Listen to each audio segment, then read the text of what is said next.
Hi, good afternoon. This is Tom Feely with Tom's Tall Tales and True Stories. I'm out here on the most beautiful day here in beautiful Florida. And I'm at my favorite fishing hole. I'm going to give you a sneak peek at what it looks like here so you can kind of see. But it's really an awesome place to go. And so I love to come out here and just get the line wet. And I could care less if I catch fish, because just being out here on a day like today is worth more than anything you could ever imagine. It's what we dream about for 40 years when we're working, about being able to do this on a Tuesday. Speaking of Tuesday, a week ago today, I had surgery. I was major surgery. It was about 4 hours long, and the surgeon, I really like the guy. What a sense of humor, awesome guy. But at the end of the surgery, he woke me up, and after about being under for 4 hours, he woke me up and he said, well, he said, I split the uprights right down the middle. And you got to remember, I just woke up. I'm still under anesthesia. And what I heard from him, what I heard him say to me was, well, I split you right down the middle. And my first thought was, oh my God, did I lose my legs, my whole lower half of my body? You know, that's what I heard. But later he laughed. He said, no, he'd been listening to this podcast and saw the name of it and thought it was going to be all about how to kick a football. Well, I've spent about at least 30 years of my life teaching people how to kick a football, and I'm retired, and I'm not using this podcast to teach anybody how to kick. Believe me. I call it Tom's Tall Tales and True Stories, because these are stories from my past, my life, that I want to share with you, and also other people's stories as well. That's why I've had on a number of guests in the past episodes, so that I can, and share with you other people's experiences as well. And if you'd ever like to be on my podcast, because you got a great story to tell, I would be more than welcome to have you.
Well, today I finally got an email from the publishing company where I work through to print my books.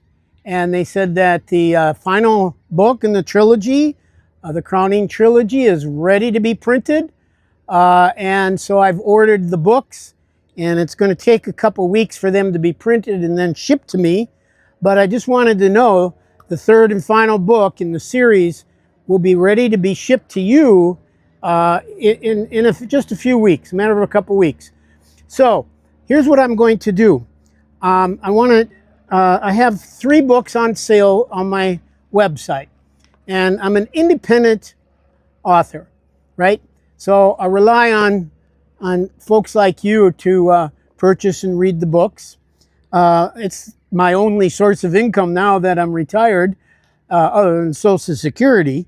I just want to tell you a little bit about the books. Now, the first book I wrote in 2020 was this book here, The Crowning Culmination of the Nation, and it sets the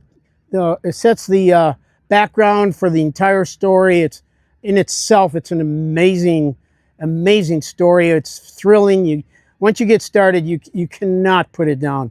I guarantee you will love. If you love a thriller, this is the book to read. Then I followed it up 2 years later and published my second book in the series. And that book is called Exodus from Siberius. So it's a continuation of this story. It's jam-packed, filled with just so many incredible events. So then the final book, Relentless Resistance, as I said, is coming out in a couple weeks. Now, here's my offer.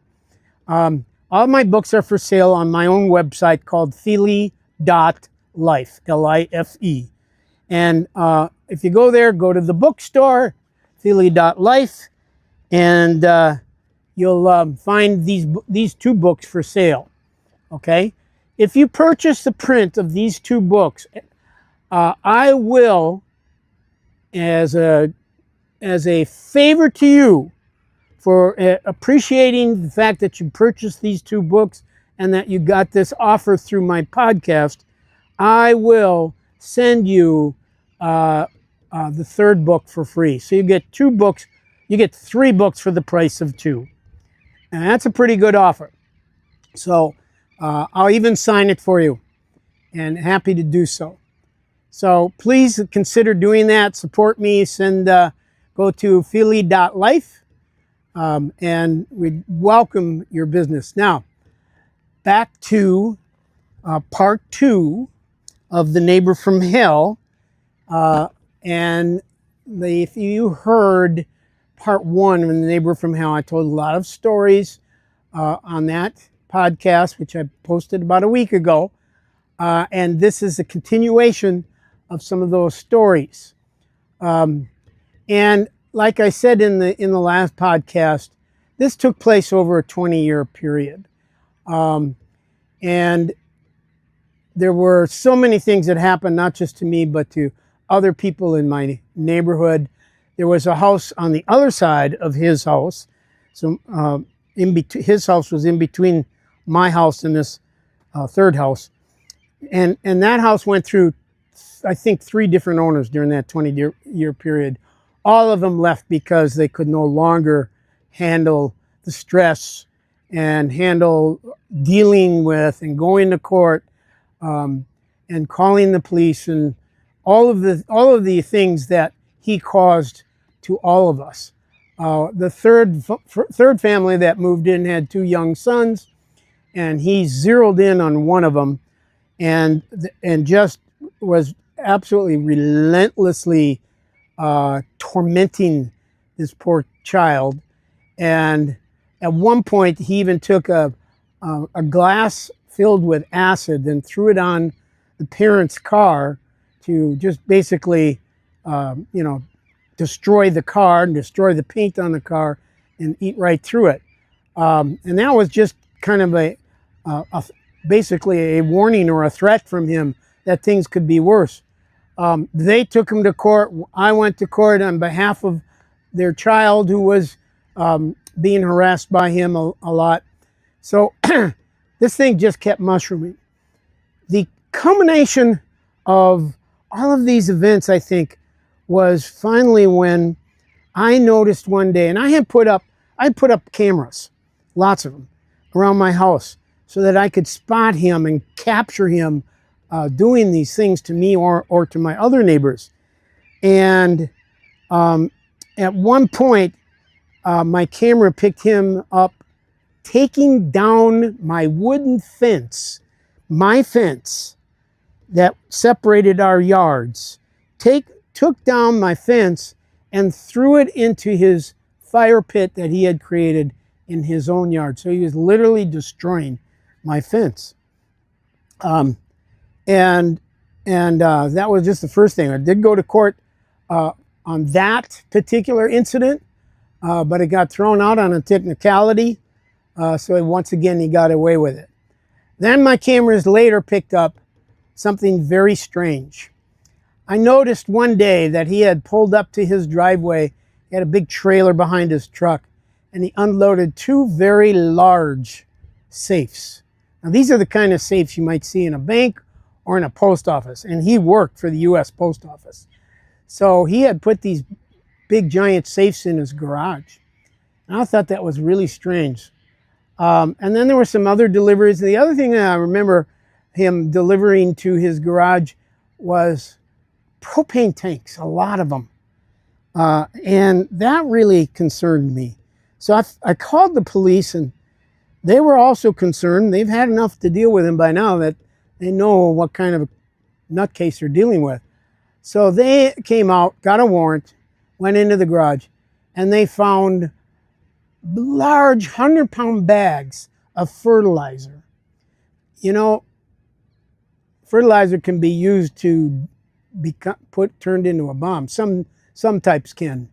And that's been done before, if you'll recall, back in the 1990s. I think, in Oklahoma, bombing of a federal building there, it was the use of fertilizer. And so all of these things, the safes and the fertilizer as the fuel and the propane tanks, he was preparing to take out the entire neighborhood. And when he was arrested and questioned, he did admit that was his goal. He's going to blow up the entire neighborhood. So of course that was on a new level, and that deserves some jail time. And he ended up spending a year or two in jail, but he got out pretty quick and came back home again. I think, as I mentioned in the last one, that the event that really did him in was when he was going before a judge for having threatened his significant other's life with a knife. So he was before a judge, and he threatened the judge's life. And with that, he crossed the red line. And the judge sentenced him to like 10 years in prison. However long he spent in prison, I don't know. I do know that the state tried really hard to deport him to another state, to get another state to take him. That eventually didn't work out. So I'm assuming he's still here in Florida, but I could be wrong because nobody's seen him in a few years. So that's the end of this tale. I appreciate you listening today. Don't forget to go to my website and order those books. There's also a free book on my website. It's the story of my life.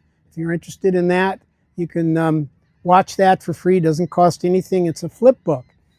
So you can see it on any device, and it's pretty cool. And that's at no charge. That's my gift to you. So please support me by purchasing my books.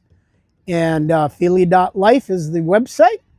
Also, as I said before, if you would like to be on my podcast, have a really great story about your life, something that happened to you that was significant, please let me know. Send me an email, tfeely@me.com. Or you can, again, leave me a voicemail message or text me if you like at 813-776-6774. And now, my friends, thank you for listening. I got some fishing to do. And now you know the true story. Thank you.